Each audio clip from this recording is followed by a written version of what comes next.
Jiwan's hands were steady on the controls of her cargo ship, the Wandering Star. She had been flying through space for 12 years now, carrying goods from one planet to another. It was quiet work, lonely work, but it paid the bills and kept her moving. The ship's computer beeped. A distress signal. Jiwan frowned at the screen. The signal was weak and coming from the asteroid field ahead. That was bad territory. 2 alien species were fighting a war out there, and anyone caught between them usually ended up dead. She should ignore it. That was the smart thing to do.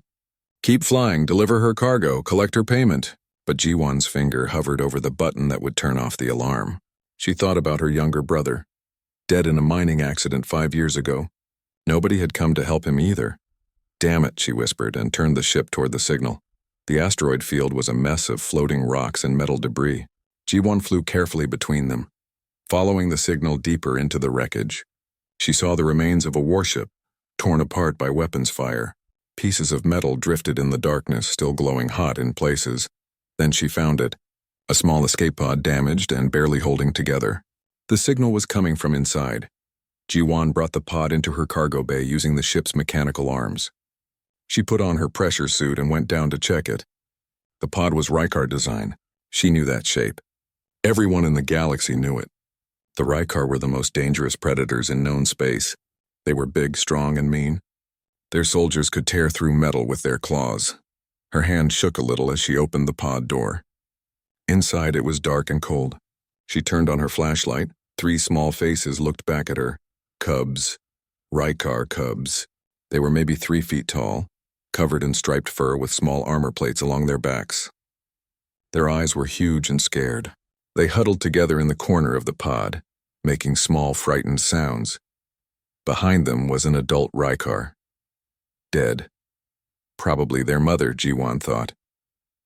The cubs pressed against the body, trying to hide. Jiwan stood very still. She knew what she should do. Call the authorities. Let them handle it. Rykar cubs were dangerous, even young ones. They would grow up to be killing machines. That was just their nature, but these cubs were thin, starving. She could see their ribs under their fur. How long had they been trapped in this pod? Days, a week? One of the cubs, the smallest one, made a sound like a whimper. Jiwan made her decision. She went back to the ship and got food. Not the good stuff, just basic protein bars and water. She returned to the pod and sat down near the entrance, not too close. She unwrapped a protein bar and took a bite, chewing slowly. Then she set the rest down and pushed it toward the cubs. They watched her with those huge eyes. Suspicious, scared, hungry. The smallest cub moved first. It crawled forward, sniffed the food, then grabbed it and ran back to its siblings. They tore into the protein bar like wild animals. Jiwan slowly pushed more food toward them. More water. It took 2 hours before they would let her come close. By then, they had eaten everything she brought. The largest cub, a female, growled when Jiwan reached out her hand. But she didn't attack. She just watched. It's okay, Jiwan said softly. I'm not going to hurt you, come on. You can't stay here. She stood up and walked back toward her ship. After a moment, she heard small footsteps behind her. The cubs were following. Not close, but following. Jiwan got them onto the Wandering Star and sealed the cargo bay. She made a nest of blankets in a corner and put more food nearby. The cubs explored cautiously, sniffing everything. When they found the blankets, they curled up together and fell asleep almost immediately. Jiwan watched them sleep and wondered what the hell she had just done. She went back to the pod and checked the black box recorder. The information inside was grim. The Cubs' ship had been destroyed in a battle between 2 Rykar factions. Their people were fighting a civil war. These Cubs were refugees from their own kind. Jiwan tried to contact Rykar Space. The only response was an automated message warning everyone to stay away from their territory. The war was spreading. No one was taking calls about orphans, so she set course for Crossroads Station. It would take 4 days to get there. 4 days alone with 3 Rykar Cubs. She told herself it would be fine. She would just keep them fed and get them to the station. Someone there would know what to do with them. But things did not go as planned. By the second day, the Cubs were following her everywhere. When she walked through the ship, they walked behind her in a line. When she sat down, they sat nearby. When she worked on the engines, they watched with curious eyes.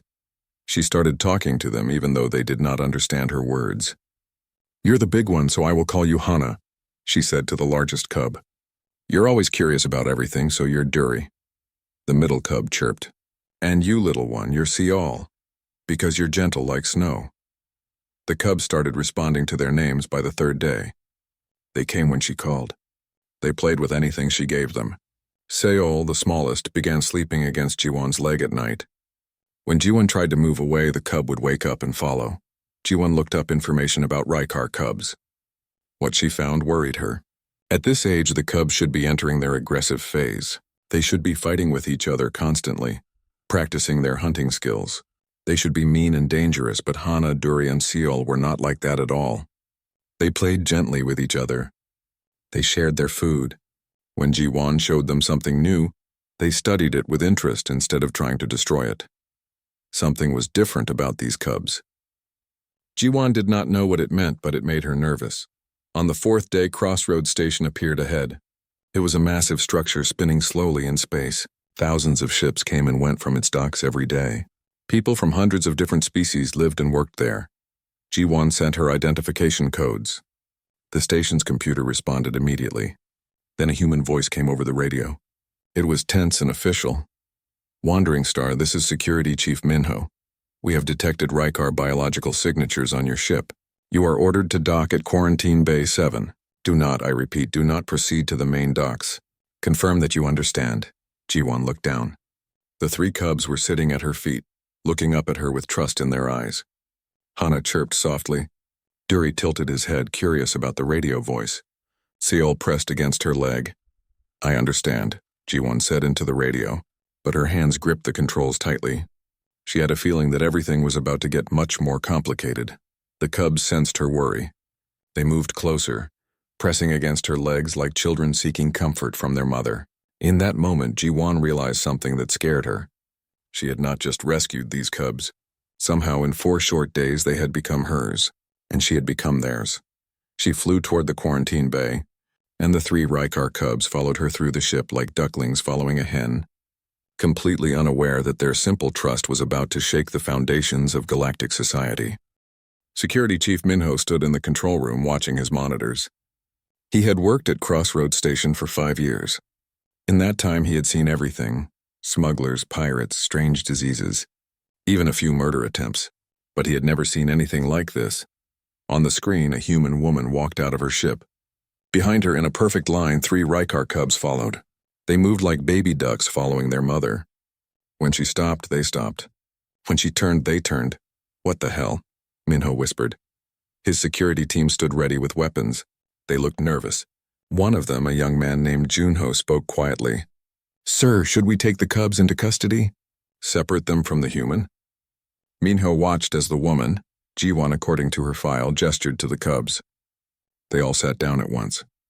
Like trained dogs, like this was something they did all the time.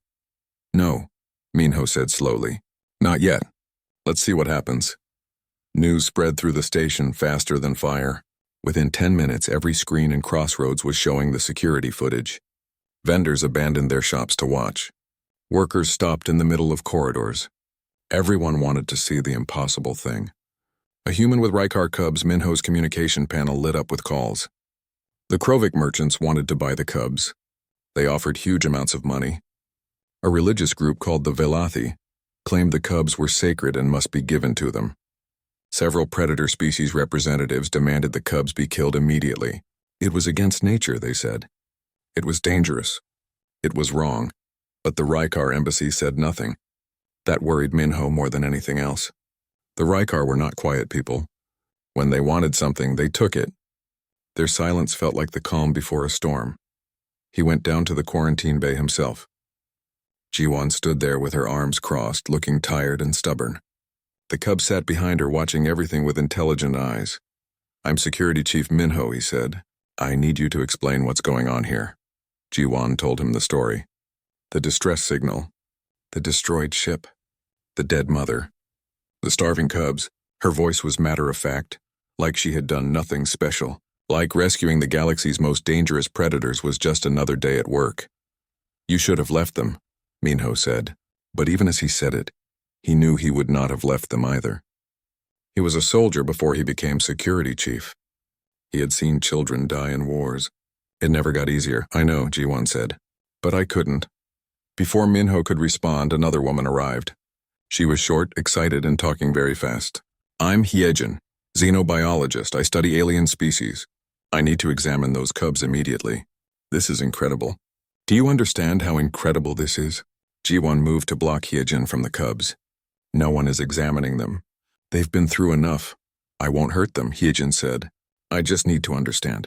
Riker cubs don't form bonds with other species. It's impossible. They're apex predators. They're genetically programmed to see all other species as either threats or food. But these three are following you like you're their mother. How did you do it? I didn't do anything, Ji-won said. I fed them. I kept them safe. That's all? That's all? Hyejin laughed, but it was not a mean laugh. It was amazed. That's everything. You showed them compassion, kindness, things that Riker culture doesn't value, and they responded to it. Do you realize what this means? Minho did realize what it meant. It meant trouble. Big trouble. He made a decision. All of you are coming with me. We have a secure research suite on level 15. You'll stay there until we figure out what to do. Are we prisoners? Ji-won asked. You're in protective custody, Minho said. For your own safety. Half the station wants to study those cubs. The other half wants to kill them. I'm trying to keep everyone alive. They moved through the station carefully. People stopped and stared as the cubs walked past. Some looked scared. Some looked angry. A Krovik merchant stepped forward with his hands out, offering credits. Ji-won ignored him. The largest cub, Hana, growled low in her throat. The merchant backed away quickly. The research suite was comfortable. There were beds, a kitchen, and plenty of space. Hyejin immediately started scanning the cubs with her equipment. She was gentle and slow, letting them sniff her tools first. Ji-won watched closely, ready to stop her if needed. Their brain chemistry is fascinating, Hyejin said, reading her scanner. They're showing bonding patterns that should only appear with their own species. But they're bonding with you instead. This shouldn't be possible. Riker cubs are supposed to be independent and aggressive by this age. These three act like human children. They're still children, Ji-won said. Just because they're Riker doesn't mean they don't need care. Minho left them there and went back to his patrol. But he could not stop thinking about what he had seen. He had been in the military for 10 years before coming to Crossroads. He had fought against Riker soldiers. They were terrifying, ruthless, they showed no mercy and expected none. But those three cubs, they were just kids. Scared kids who had lost their mother and found someone kind enough to help them. He walked through the station, checking security points. Everywhere he went, people were talking about the cubs. Predator species seemed nervous. They kept saying humans were weak, soft, not a real threat. But now a human had done something that should be impossible. She had tamed Riker cubs, made them loyal. Minho stopped at an observation window. He could see Earth in the distance, a small blue dot. Humanity was new to the galaxy. They had only been traveling in space for 100 years. Most alien species had been out here for thousands of years. They thought humans were nothing special. Maybe they were wrong. A man in an expensive suit approached. He was human, older, with gray hair and sharp eyes. Security Chief Minho? I'm Ambassador Daejung. I just arrived from Earth, Minho straightened. An ambassador.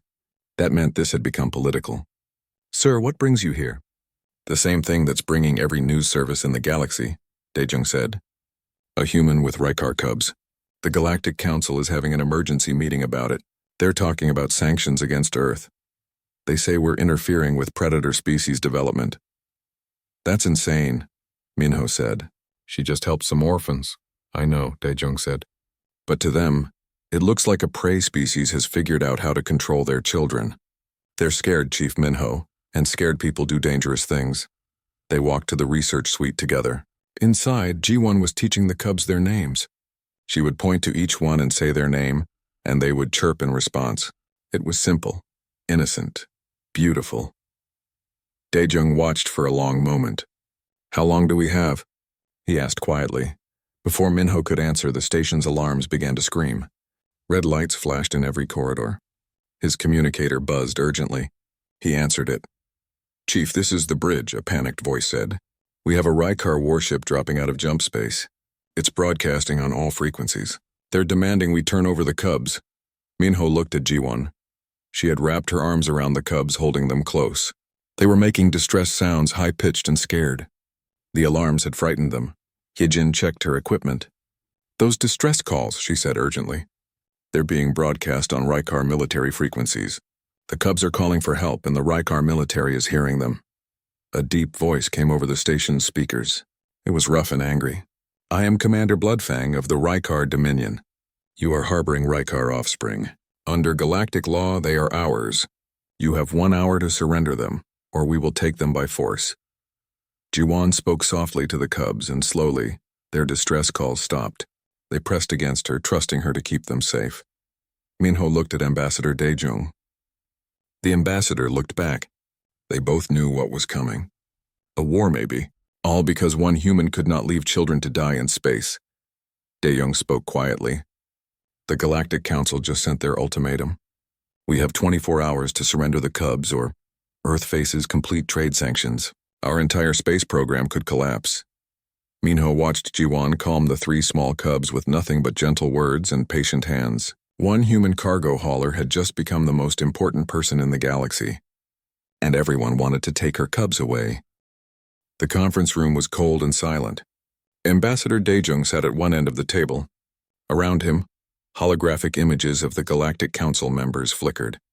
Most of them were predator species. Big, dangerous, and angry. Jiwon sat beside Daejung, her face calm but her hands clenched under the table. Minho stood by the door, ready for trouble. Hyejin was there too, her computer full of data about the Cubs. A Krovic counselor spoke first. His voice was rough and dismissive. "The human interfered with predator offspring. This is a violation of natural order. She must surrender them immediately." "I found children dying in space," Jiwon said quietly. "I helped them." "That's all? That's all?" Another counselor laughed. It was not a kind laugh. "You display typical prey species sentimentality. In our cultures, weakness toward other species young is seen as a challenge. You are claiming dominance over Rykar offspring." "I'm not claiming anything," Jiwon said. Her voice stayed level, but Minho could see her anger. "I just didn't want to let kids die." "You don't understand," a third counselor said. "Compassion is weakness.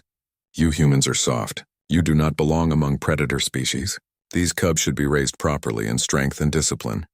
Before anyone could respond, another hologram appeared. This one was different, bigger, more dangerous. A Rykar warrior in full armor. Scars covered her face and arms. Her eyes were cold and hard. "I am Commander Bloodfang," the Rykar said. Her voice made the room feel smaller. "I demand to see the Cubs now."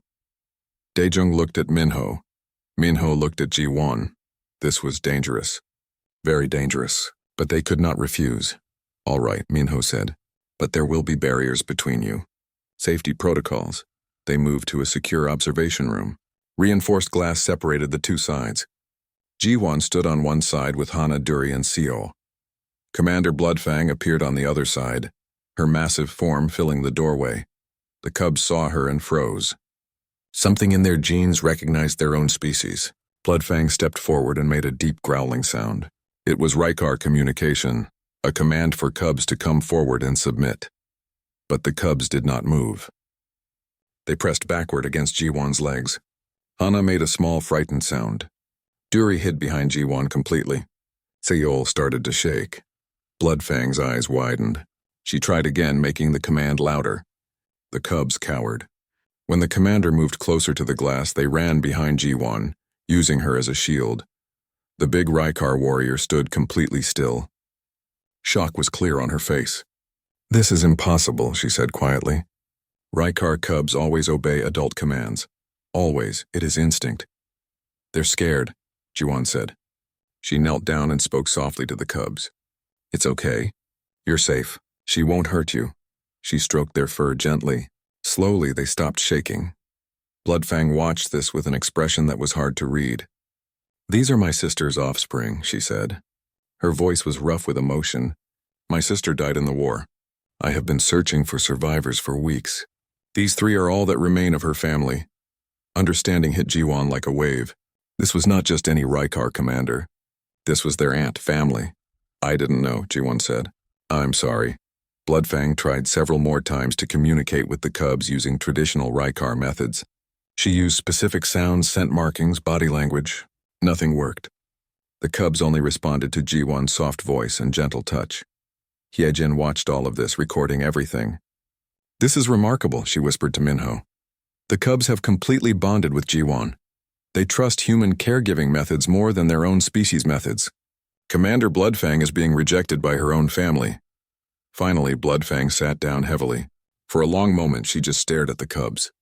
Then she looked at Ji-won. "How did you do this?" "I didn't do anything special," Ji-won said. "I fed them when they were hungry. I kept them warm when they were cold. I talked to them so they wouldn't be scared. That's all. That's all," Bloodfang repeated slowly. She seemed to be struggling with something. "In Rykar culture, we do not do these things. Cubs are raised in training facilities. They learn strength through hardship. They learn discipline through pain. Weakness is not tolerated. They're children," Ji-won said, "not soldiers. They needed someone to take care of them." Bloodfang looked at her for a long time. Then quietly she said, "Will you teach me?" Everyone in the room went silent. A Rykar commander was asking a human for help. This had never happened before. "Teach you what?" Ji-won asked. "Teach me how to approach them, how to make them trust me. They are family. I cannot lose them." Ji-won thought about it. Then she nodded. "Okay, but you have to do exactly what I say, and you have to be patient." What followed was strange and awkward. Ji-won taught Commander Bloodfang to move slowly, to speak softly, to offer food gently instead of demanding submission. Every instinct the Rykar had told her this was wrong. Weakness, but she did it anyway. It took hours. Bloodfang would try something and the cubs would retreat. She would try again, more gently this time. Slowly, very slowly, they began to accept her presence. Finally, Seal, the smallest cub, approached the glass. Bloodfang held very still. The cub sniffed through the barrier. Then, cautiously, Seal chirped at her. Tears appeared in Bloodfang's eyes. Minho had not known Rykar could cry. "You saved them," Bloodfang said to Ji-won. "Not just their lives. You saved their ability to trust. In Rykar society, orphaned cubs are raised in combat training from birth. They are beaten until they stop crying. They are starved until they become vicious. These three would have been turned into weapons." She looked at the cubs with something like wonder. "You gave them something we Rykar thought was worthless. You gave them childhood." Daejing was recording everything quietly. This moment could change galactic politics forever. Then the alarm started again. Minho's communicator exploded with urgent messages. He answered quickly. "What's happening?" "Multiple Rykar warships just arrived," the voice said. "They're the hardliner faction. The ones who started the Civil War. They're demanding Commander Bloodfang surrender herself and the cubs immediately." Bloodfang stood up straight. Her expression became hard again, warrior-like. "Warlord Grimfang," she said. "He leads the traditionalists. They believe any softness is corruption." A new voice came over the station speakers. It was deep and full of rage. "Commander Bloodfang, you are declared traitor to the Rykar people. You have been corrupted by prey species weakness. Surrender yourself and the cubs for proper education, or we will take them by force." Bloodfang looked at Ji-won, then at the cubs, then back at the speaker. "The war started because some of us wanted to change," she said quietly. "Some of us were tired of constant fighting, of raising our children to be nothing but weapons. But the hardliners, they see any change as weakness." She straightened her armor and walked to the communications panel. When she spoke, her voice carried through the entire station. "This is Commander Bloodfang. I refuse your demands. These cubs will not be raised your way. I have seen another path and I choose it." Minho's eyes widened. Bloodfang had just declared herself an enemy of her own people. For 3 cubs. For a chance at something different. Grimfang's response was immediate. "Then you will die with the prey species. All ships prepare to board Crossroads Station. Kill everyone who resists. Take the cubs alive." Bloodfang turned to Ji-won. "I am sorry. I have brought war to your home." "You made a choice," Ji-won said. "A brave one." The cubs sensed the danger. They huddled together, making distressed sounds. Ji-won knelt down and wrapped her arms around them. "It's okay," she whispered. "I won't let anyone hurt you." Minho activated the station's defense systems. It would not be enough. Not against multiple Rykar warships. But he would try anyway. Bloodfang contacted her own ship. "This is Commander Bloodfang to all vessels under my command. We are defending Crossroads Station against Warlord Grimfang's fleet. This is not an order. This is a choice. Choose your side carefully. Some of her ships moved to defend the station. Others joined Grimfang. The Rykar Civil War had come to crossroads, and 3 small cubs were at the center of it all. Yijin looked at everyone in the room. "We need to show them," she said suddenly. "Show the whole galaxy what this is really about." "Show them what?" Daejung asked. "Show them the cubs," Yijin said. "Show them Jiwan and Bloodfang working together.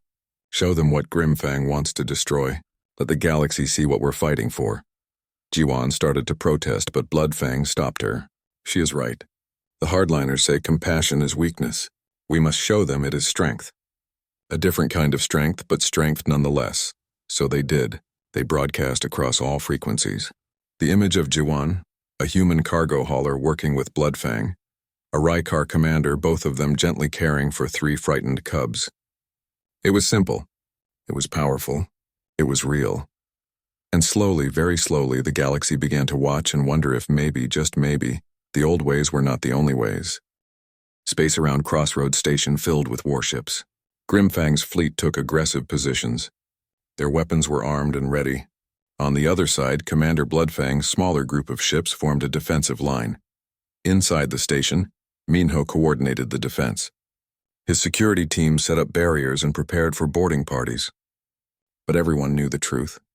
If Grimfang decided to attack with full force, Crossroads would fall within hours.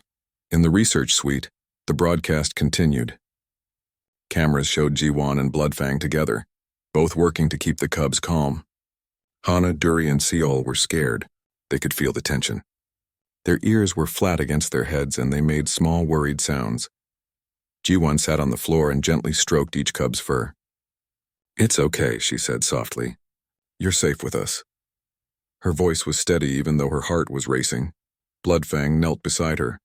The big Rykar warrior looked awkward trying to be gentle, but she tried. She made soft clicking sounds that Jiwan had taught her.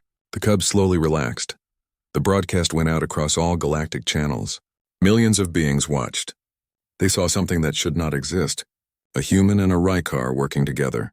Predator and prey, caring for children as partners. It challenged everything they thought they knew. Hyjin monitored the responses coming in. "It's spreading," she said excitedly. "Every news service in the galaxy is showing this. Social networks are exploding with discussion." Ambassador Daejung watched his data feeds. "The Galactic Council is in chaos. Half of them are demanding we stop the broadcast. The other half are watching in silence. This has never happened before."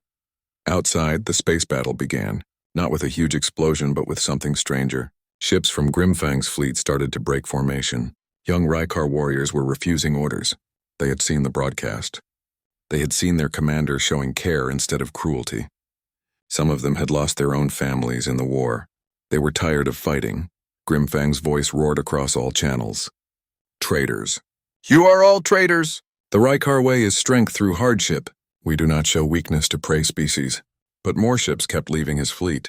Not many, not enough to stop him, but enough to matter, enough to show that something was changing. Minho got reports from across the galaxy. Other predator species were watching too. Some of them were having the same debates. Was strength only about violence?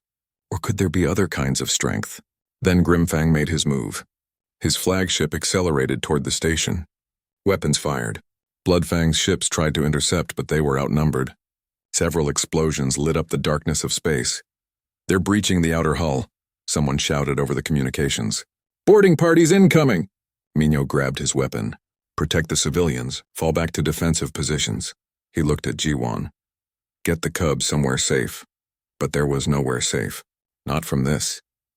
Through the station corridors, Rykar hardliners stormed forward. Minho's security teams fought bravely, but they were no match for trained Rykar warriors. Slowly, the hardliners pushed deeper into the station, heading toward the research suite. Jiwan held the cubs close. They were shaking now, terrified by the sounds of battle. "I won't let them take you," she promised. "I won't." Bloodfang stood at the door ready to fight. Her expression was calm. She had made her choice and she would not back down. Then something unexpected happened. More Rykar warriors appeared in the corridor, but these were Bloodfang's people. They had fought through their own kind to reach the station. "To protect the cubs, to protect what they represented, Commander," one of them said, breathing hard. "We are with you. Whatever you choose." The two groups of Rykar met in the corridor outside the suite. Warriors from the same species facing each other. Some believed in the old ways. Others had seen the broadcast and wondered if there could be something different. Something better. The door exploded inward. Warlord Grimfang stepped through, massive and terrifying. His armor was scorched from battle. His eyes were full of rage. Behind him, more hardliner warriors pushed into the room. Bloodfang, he growled. You were once a great warrior. Now look at you.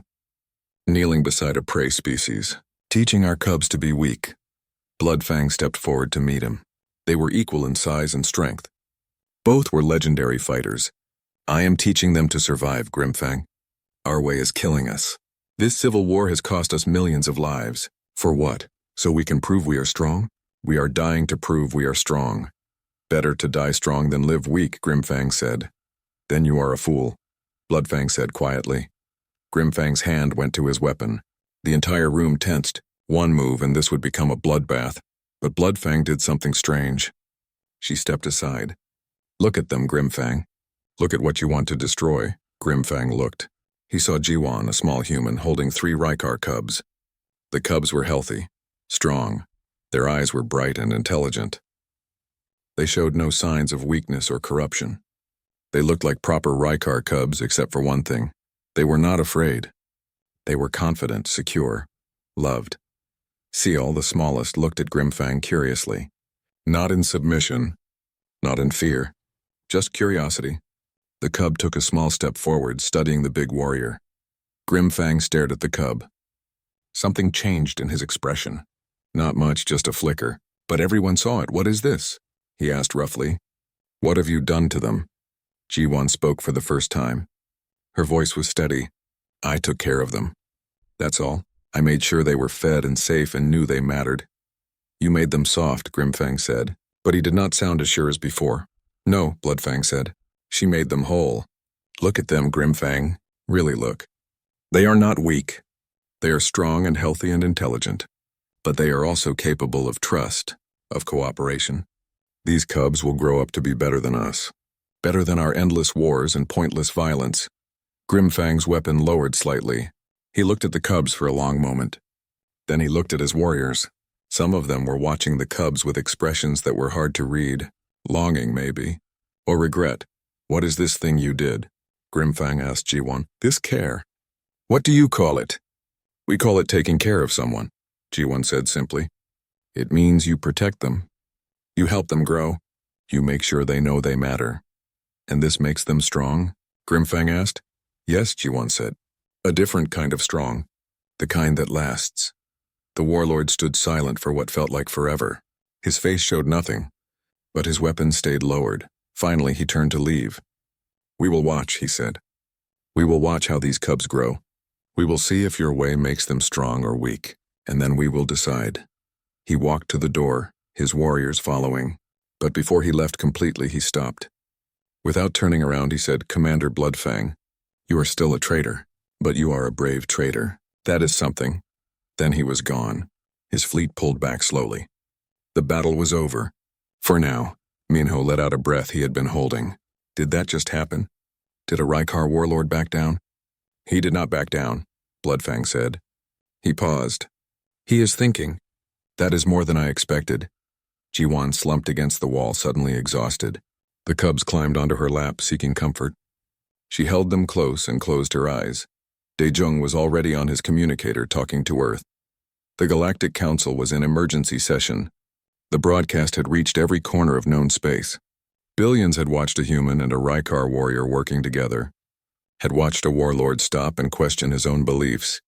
This changes everything, Daejung said quietly. Humanity is no longer seen as weak. We are seen as having something the predator species lack, something they might need. Hyejin was already writing her report. This would be the most important scientific paper ever written about interspecies relations. But Jiwan was not thinking about politics or science. She was just holding 3 scared cubs and whispering that everything would be okay. And for now, for this moment it was. The immediate danger had passed, but the real test was just beginning. The galaxy was watching. Grimfang was watching. Everyone wanted to see what these cubs would become, whether kindness could coexist with strength, whether there was another way to live besides endless violence. Minho resumed his patrol through the station, but everything looked different now. People from different species stood together, talking about what they had seen. Some looked scared. Some looked hopeful. All of them looked like they were thinking. And in the research suite, a human cargo hauler held 3 Rykar cubs while a Rykar commander watched over them all. It was a small moment, a quiet moment, but it was the moment that began to change the galaxy. 3 months passed. Crossroads Station had changed. The corridors that once echoed with tension now hummed with careful hope. Jiwan walked through the market district with Hana, Duri, and Seol following close behind. They were bigger now, almost as tall as her waist, but they still followed her everywhere. People no longer stared in fear. They watched with curiosity. Some even smiled. A Kruvik merchant who had once demanded the cubs be destroyed now waved as they passed. Things were changing. Slowly, but changing. The Galactic Council had agreed to a compromise after weeks of debate.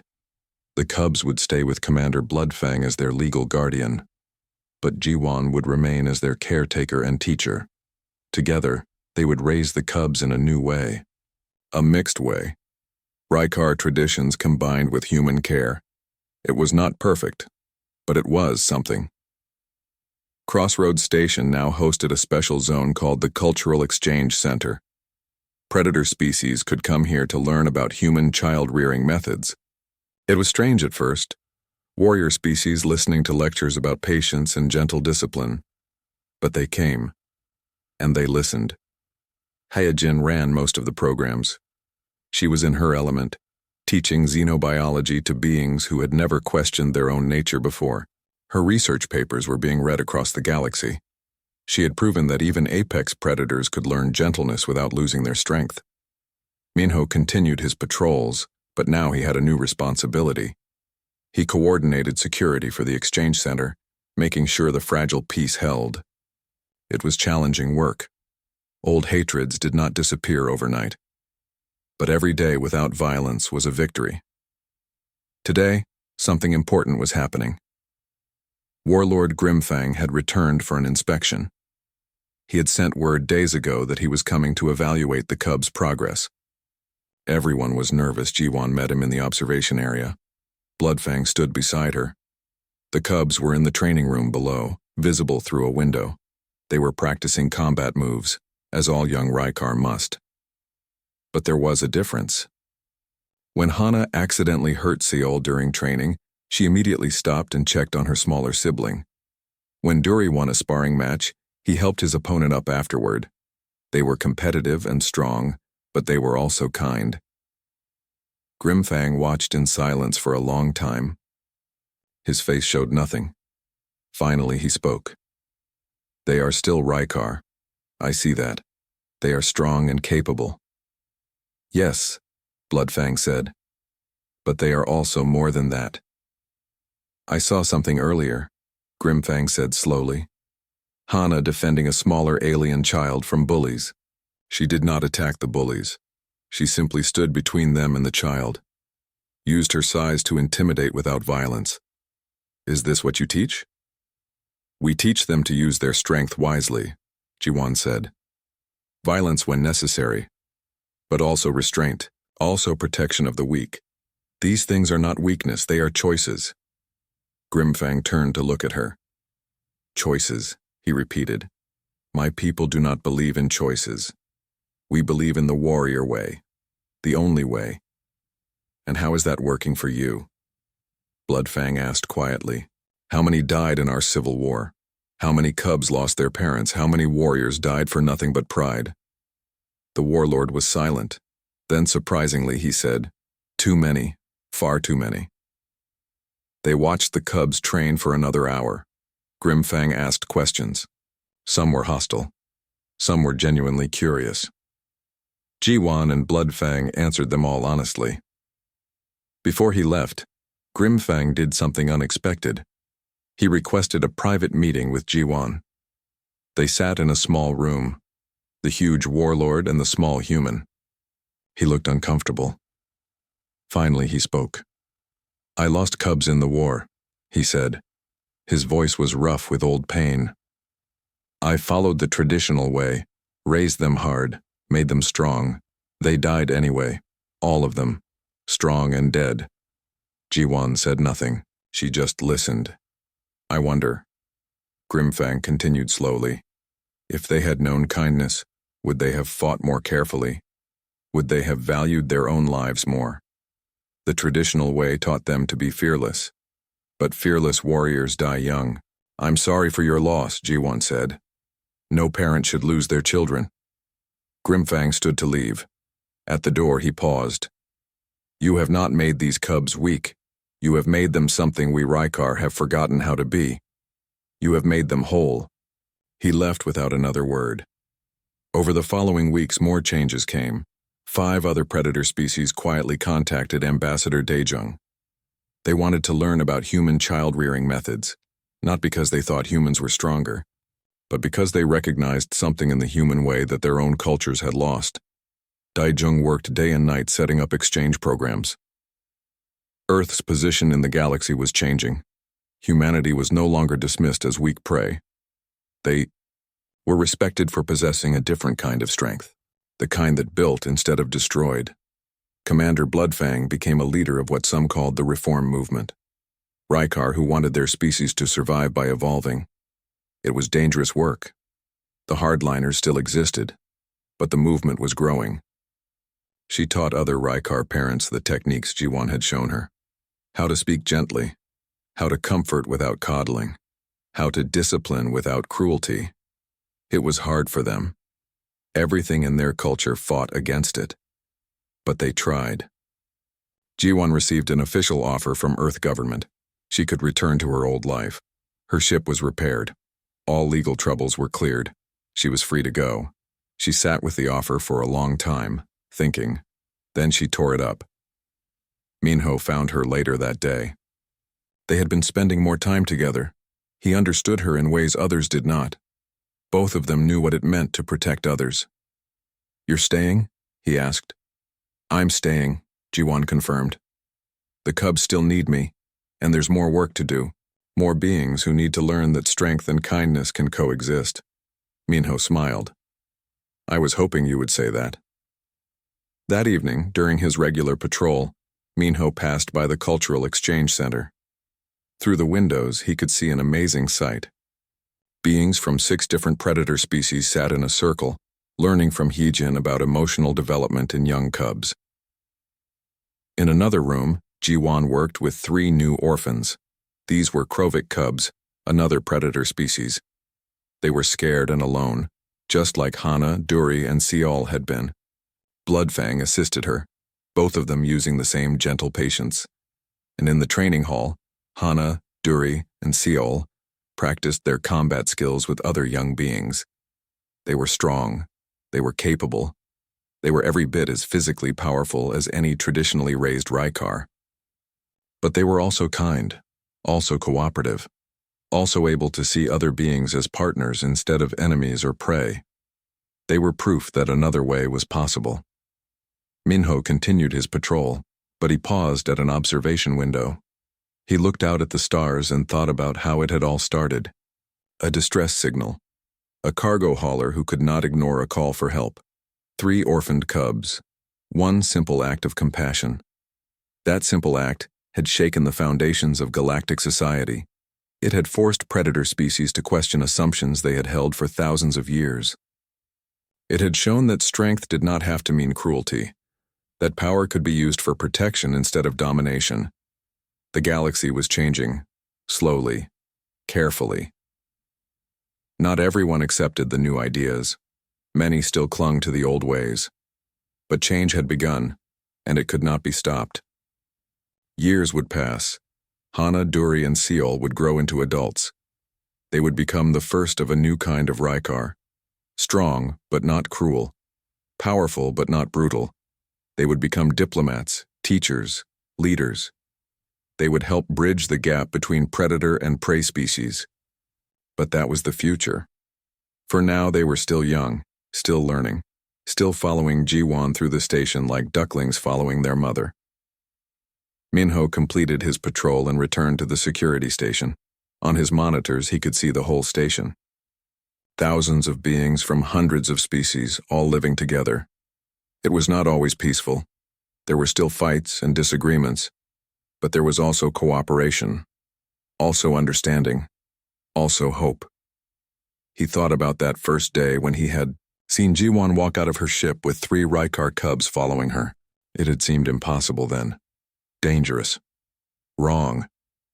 Now it seemed like the most natural thing in the world. The security guard had paused his patrol that day because he saw something that should not exist. Predator cubs following a human like chicks following a hen. It had been shocking. Impossible. Against every law of nature. But maybe, Minho thought, nature was more flexible than anyone had realized. Maybe strength came in more forms than anyone had imagined. Maybe the soft humans with their strange emphasis on compassion and care had been right all along. Maybe kindness was not weakness. Maybe it was the strongest thing in the universe. In a small apartment on the residential level, Jiwon sat with the 3 cubs who had changed the galaxy. They were tired from training. Seol was already asleep with her head on Jiwon's lap. Duri and Hana dozed against her sides.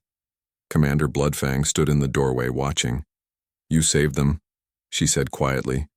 "You saved all of us." "I just did what anyone should do," Jiwon said. "I helped some kids who needed it." "No," Bloodfang said.